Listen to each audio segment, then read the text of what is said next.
Hello, everyone. My guest today is Spencer. At 23 years old, he accepted his first sales director role and a year later was promoted to VP of sales for an e-commerce doing $5 million in revenue. He went on to begin his own company, then found himself working at PandaDoc, a hot Silicon Valley startup, before founding his current company, Cliently, which we're going to talk about today. Spencer, are you ready to take us to the top? Ready to roll. All right, so give us an update. You came on December 6, 2016. You'd raised $100,000 at that point, 80 customers, doing about $7-8 per month in revenue. What have you scaled to today? You know what? It's actually sort of an interesting story. We've gone on, as a lot of startups do, we've gone on a few different, I don't even want to say pivots, but tangents. And so actually in December 2016, we had raised 100, or I should say we hadn't raised 100, but we were bootstrapped of money that I just actually had from saving, selling some old PandaDoc stock, etc. But we continued to grow slowly in the beginning months of January, February, March, etc. But then we found that clients really wanted help by having phone calls made on their behalf as well as part of what we were doing. So we decided to do a beta with that. And at that point, we had one client that was using it. We started to then test the waters to see if it would be interesting about mid of last year. And that sort of spiked for us. And so we ended up selling our product with us doing what we called at that time cliently calls, making client calls for the leads that we were sourcing, using our system for the rest, for email, video message, etc. And we almost had too much success. It took us all the way to about an MRR of about 65 to 70K by the early part of 2018. But at the same time, it took us off of our core focus, which was really our SaaS application and finding other interesting ways at scale to help our clients find leads and engage prospects. Spencer, sorry, just to be clear, that $70,000 per month in revenue, that's pure play SaaS, or that's SaaS plus professional services? That was the SaaS plus professional services. And a lot of it was on the professional services. So essentially, we were completely using our application on the back end for our clients and doing calls for them. And they were only using our application on a limited basis. We were doing that piece for them with those calls. And again, it sort of took us in a direction outside of where we really wanted to go. And so we brought on some great developers over the last 4 to 5 months, and we've now pivoted back to really focusing 100% on the application. And we can go into in a couple of minutes, of course, of what we're doing there. But that being said, we're almost sort of doing a restart over the last 5 to 6 weeks of just purely our app and focusing 100% on that. At the same time, no longer doing cliently calls. So what is pure play SaaS revenue today per month? So we literally had gotten that down to about zero because we were focusing on the calls piece. So we've done about 30 or 40K of revenue in the last 5 to 6 weeks. That is annual revenue. So pretty small, obviously, but we have some very, very significant goals in mind for this year. In fact, we'd love to get to $1 million ARR by the end of the year. That's a very aggressive goal, but we're now at a point where we have a mature app and we're ready to rock and roll with it. And so we've started some inbound and outbound processes. And in the month of August, we'll be going pretty much full throttle. When you came on last, again, you were doing about $7 or $8 per month in revenue. And I thought you said it was pure play SaaS. So all of that must have churned during this process when you shift your focus. Is that accurate? And if so, why did they churn? It is accurate. So we had, as far as that goes, our application was at that point, I'd call a beta at best. There's a lot of little issues with it here and there. And really, we just needed to make sure we had the core team in terms of development. And since we didn't have that, we took that tangent onto cliently calls and it spiked for us. And so it churned because people believed in what we were doing, but the application wasn't falling through basically with that. Finally, it is now to the point where it is following through with the original plan and dream that we had for Cliently. Mm-hmm. Money raised to date. Have you raised, you put $100,000 in of your own money. Have you raised additional capital?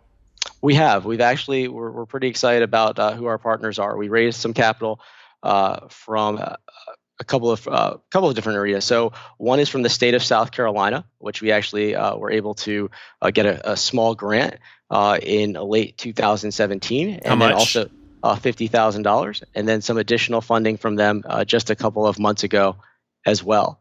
So that was one area. We also then have been working with a firm called Altair, which was an early investor for PandaDoc. So they were one of the first groups that we started to work with.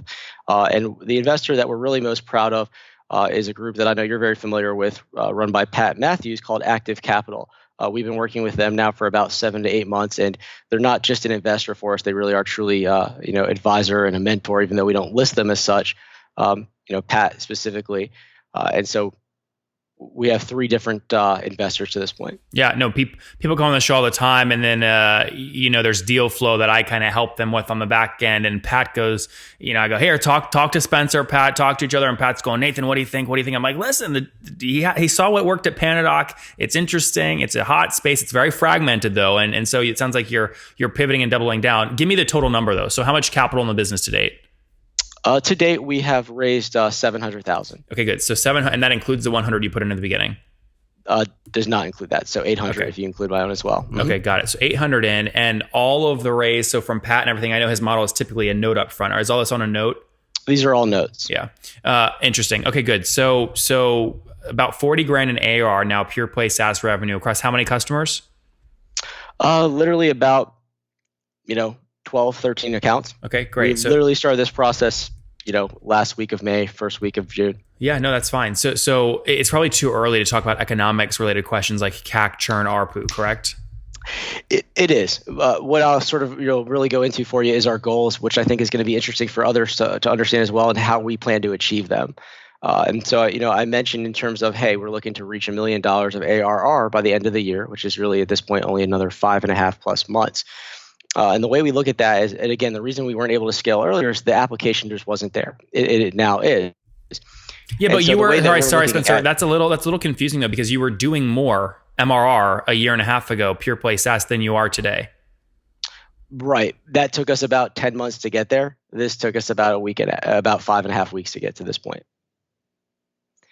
So, our goal is to really, look at the $1 million ARR number. That is our goal. How we plan to get there is essentially, and this is again where you look at numbers, how it works with PandaDoc and literally any business. You look at, what are your essentially your close rates with your targeted market. Number one. Number two, how do you get that many people into your pipeline? And once you're able to figure that out, you have actually a sort of a science to it, to where you can raise and lower that number of how many opportunities that your team is getting despite a lower conversion rate, because you can always amp that up into contacting more leads, more in the right target. And so really our goal is set on, we want to get 500 customers by the end of the year. Mm-hmm. And what's your team size today? Team size today is 9 people. Okay. And 500 customers by the end of the year. So right now you have 13 and you're doing about 3 grand per month or 40 grand in AR. So each one's paying about $250 per month. Is that the target ARPU you have for these additional 500 you want to add? So yeah, we have new plans right now. The plans range from a single user at $79 a user a month paid annually up to $349 for teams up to 10. And so yeah, we're really looking at exactly hitting somewhere in that $250. What do they get at $80 a month? So essentially what they're getting is use of our application, unlimited use to create what we call campaigns or flows, send unlimited emails, and then also video messaging for those of you that are familiar with that. But the biggest piece that they're getting is then the ability to use our application to send automated other types of tasks, such as handwritten notes, physical gift cards, physical postcards. We also have a lead database built in, which makes it extremely efficient to create outbound funnels. But really the part where we're sort of doubling down on right now is engagement, which is we're finding our clients are using it not just on leads that they find from us or their own outbound leads, but for inbound, for account management, for nurturing. Mm-hmm. Very good. All right, let's wrap up here, Spencer, with the famous 5. Number 1, what's your favorite business book? I guess I would call it a business book, but it's Pour Your Heart Into It by Howard Schultz. Number 2, is there a CEO you're following or studying right now? I wouldn't say I'm following or studying anybody specifically right now. Again, sort of using the mentorship I'm getting from Pat at Active Capital. Number 3, what's your favorite online tool besides your own? We use a few. Off the top of my head, it's a good question. LinkedIn Helper is pretty interesting. Number quite a bit right now. Number 2, how many hours of sleep do you get every night? Or sorry, number 4. 5 to 6. Okay, it's pretty healthy. And what's your situation? Married, single, kids? Married. Any kiddos? Not yet. All right, and how old are you? I am 36 as of this week. Oh, congratulations. That's exciting. Last question. What do you wish your 20-year-old self knew?